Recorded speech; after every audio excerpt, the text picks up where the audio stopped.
माँ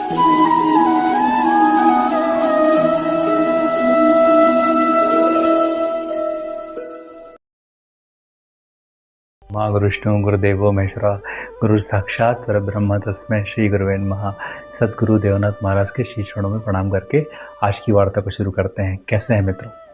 मुझे पूरी उम्मीद है कि आप बहुत ही स्वस्थ, आनंदित और प्रसन्न होंगे। हमारी राहु की सीरीज चल रही है और हमने पिछले 2 वीडियोस में राहु के फीचर्स के बारे में जाना और राहु की महादशा को समझने की कोशिश की। आज की वीडियो में हम ये जानेंगे कि राहु 12 भाव में बैठकर क्या क्या फल देता है, ये जानेंगे। क्या उसके प्रभाव रहते हैं, ये जानेंगे। और उन सभी भावों से संबंधित उपाय क्या हैं, यह भी इस वीडियो में हम जानेंगे।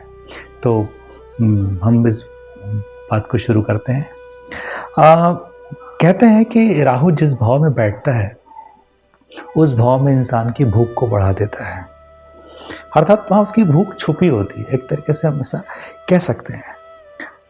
किसी कुंडली में राहु धन के पीछे दौड़ता दिखता है, कहीं प्रसिद्धि की तरफ दौड़ता दिखता है, कहीं प्रेम की तरफ भागता हुआ दिखता है, कहीं विदेश की तरफ भागता हुआ दिखता है। किसी को ऐसी शक्ति चाहिए कि जिसे दुनिया जाने या दुनिया समझे। ऐसी चीज़ों की तरफ राहु की गति हमें होती हुई दिखती है।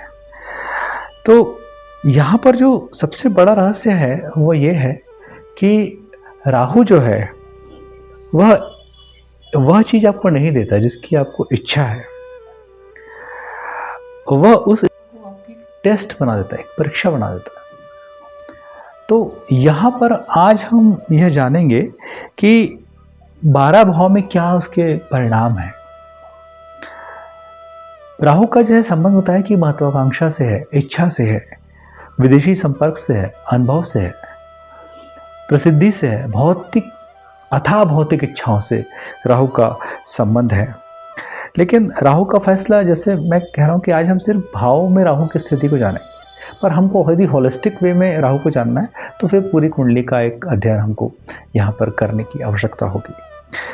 आज हम उस राहु के यह जो 12 दरवाजे हैं, हर 12 घर में बैठ के राहु कौन से दरवाजे खोल रहा है, आज हम इसको जानने का इस वीडियो में कोशिश करेंगे कि मैं आपको वो सब बातें यहाँ पर आपके साथ साझा कर दूँ।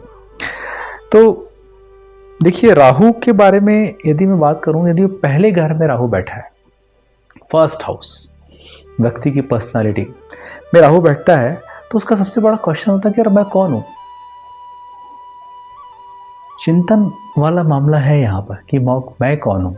सबसे बड़ा यक्ष प्रश्न उसके जीवन में रहता है। उसकी जो पर्सनालिटी होती है वो थोड़ी अलग हो सकती है, डिफरेंट पर्सनालिटी का व्यक्ति हो सकता है। उसकी प्रसिद्धि प्राप्त करने की भूख बहुत ज़्यादा होती है जिसके लग्न में राहु होता है। कभी कभी वह अपनी जो उसकी वास्तविक पहचान है और जो उसकी फैब्रिकेटेड इमेज है उसमें यह फंस जाता है। तो यहाँ पर ये चैलेंजेस राहु देता है। पर मुझे कई बार लगता है कि यहाँ पर राहु अंतर्दृष्टि भी प्रदान करता है। यहाँ बैठा हुआ राहु उन सब बातों को देख सकता है जो सामान्य आदमी नहीं देख पाता। अब यहाँ पर राहु बैठा है तो उससे क्या उपाय है? कुछ प्रैक्टिकल उपाय हैं, कुछ एस्ट्रोलॉजिकल उपाय हैं। झूठ और छल से बचे, ये एक प्रैक्टिकल उपाय है कि ऐसे व्यक्ति को झूठ और छल से बचना चाहिए। दूसरा जो उपाय है कि किसी भी शनिवार को जरूरतमंद की मदद करे, ये दूसरा उपाय है। तीसरा है कि काला तिल, काले कंबल का दान भी राहु के पहले भाग की जो ऊर्जा है उसको संतुलित करने में आपको मदद कर सकता है। तो राहु का जो पहला भाव कह क्या रहा है? राहु का जो पहला भाव है वो ये कह रहा है कि दुनिया को दिखाने के पहले खुद को समझना, जैसे मैंने पहले कहा कि मैं कौन, खुद को समझना, ये राहु के पहले भाव का फीचर्स है। तो हमने उसके फीचर्स को देखा और उपायों को देखा। यदि ऐसे ही हम द्वितीय भाव की तरफ चलते हैं, द्वितीय भाव किस चीज़ का है? द्वितीय भाव है भोजन का, द्वितीय भाव है वाणी का, द्वितीय भाव है धन का, द्वितीय भाव है परिवार का। ये द्वितीय भाव के फीचर्स हैं। अब यहाँ राहु महाराज आ गए। क्या करेगा? धन प्राप्त करने की या धन को प्रबंधित करने की महत्वाकांक्षाओं को ये बढ़ा देगा, यहाँ पर ये काम करेगा। दूसरा क्या करेगा? अनकन्वेंशनल रास्तों से धन पैदा करने की यहाँ पर एक कोशिश करेगा। और क्या करेगा?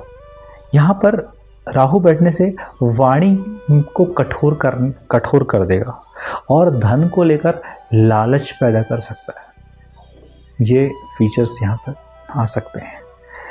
तो यहाँ पर इस ऊर्जा को संतुलित करने के लिए क्या करना चाहिए?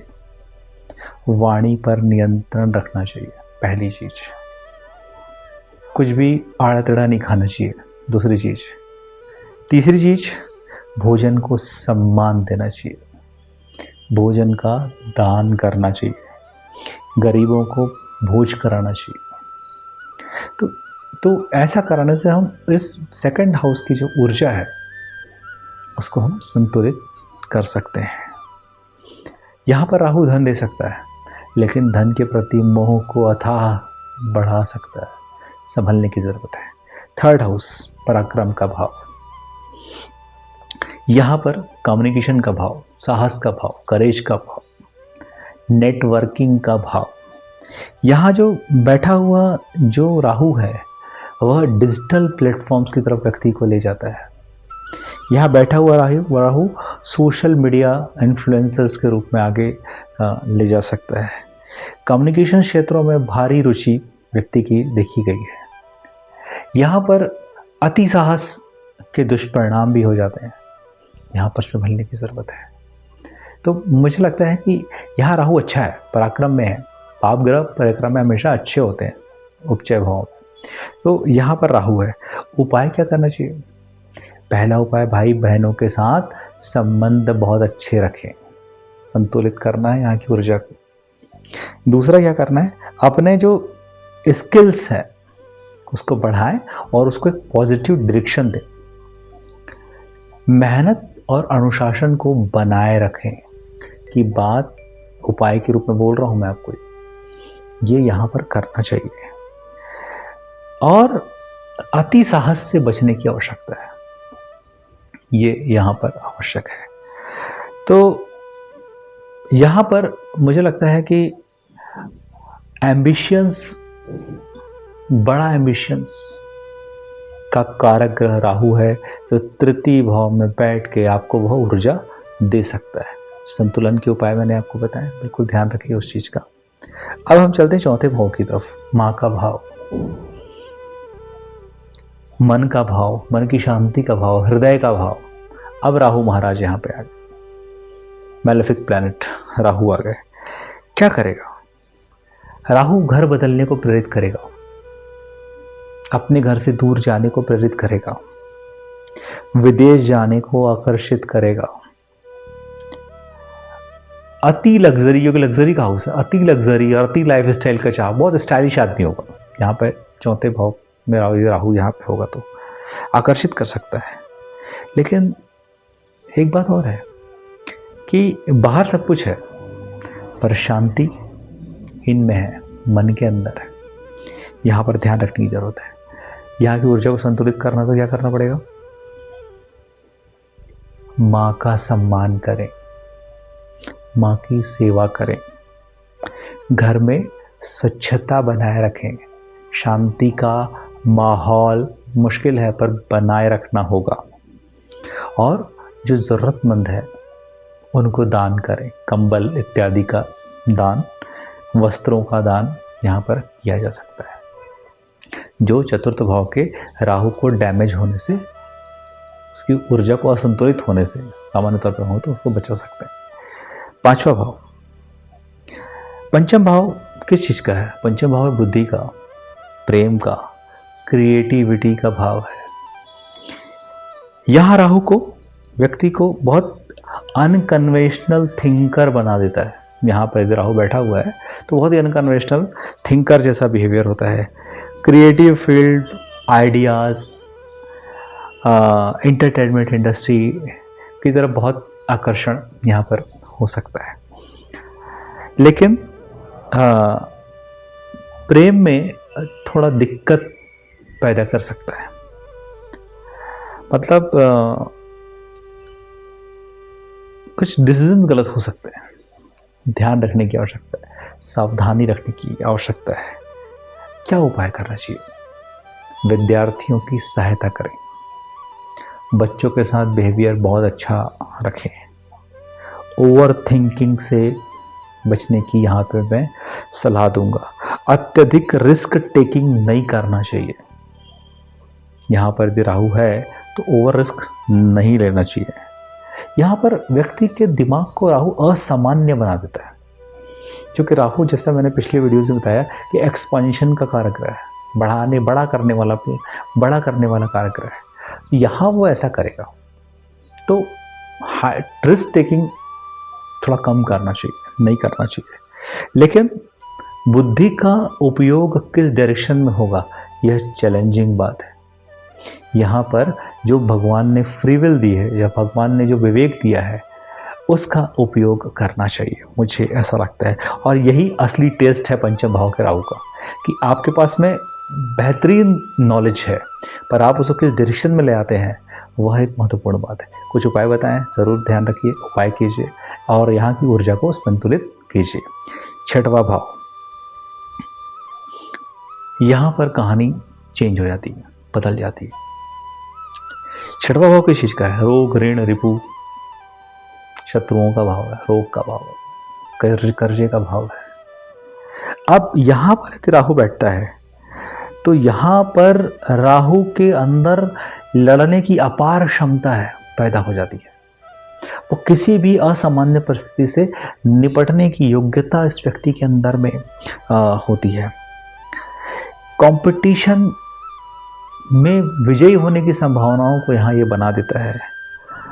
रणनीतिक, वेरी गुड स्ट्रेटेजिस्ट यहाँ बैठ के, छठवें भाव में राहु जो बैठते हैं तो यहाँ बहुत अच्छा स्ट्रेटेजिस्ट, रणनीतिकार जिसको कहते हैं, वो यहाँ पर बना सकता है। यहाँ पर राहु होगा शत्रुओं का दमन करने के लिए, बहुत शानदार पोजीशन है। पर शत्रुओं का दमन करेगा कब? जब शत्रु होंगे, अर्थात छठवें घर में राहु होने पर व्यक्ति के शत्रु बढ़ते हैं। यहाँ पर ऋण लेने से थोड़ा सा ध्यान से ऋण लेना चाहिए, और यदि कोई बीमारी हो तो उसका तत्काल इलाज कराना चाहिए, मुझे ऐसा लगता है। क्या है संतुलन करें यहाँ की ऊर्जा को? सेवा, छठवां भाव सेवा का घर है, तो ज़रूरतमंदों की, वृद्धों की, असहायों की, बच्चों की सेवा करें, जिससे यहाँ की ऊर्जा संतुलित होगी। फिजिकली सेवा करें, मेंटली करें, जैसा आपसे बन सकता है वैसा करें। दूसरा है विवादों से बचें, विवाद नहीं करना है। यदि विवाद हो रहा है उसको रोकने की कोशिश करनी है, संभव नहीं होगा पर करना पड़ेगा। तीसरा है कि राहु को डिसिप्लिन बहुत पसंद है, और छठवां घर डिसिप्लिन का है। यदि आप अपने लाइफ को बहुत डिसिप्लिन रखते हैं, उठने का, सोने का समय सब निर्धारित करके रखते हैं, खाने पीने का, थोड़ा डिसिप्लिन में चलते हैं, तो यहाँ का जो राहु है आपको बहुत ऊपर तक ले जाएगा। पावरफुल राहु है, छठवें भाव का, तीसरे भाव का, बहुत बढ़िया राहु यहाँ मानते हैं। तो ये है।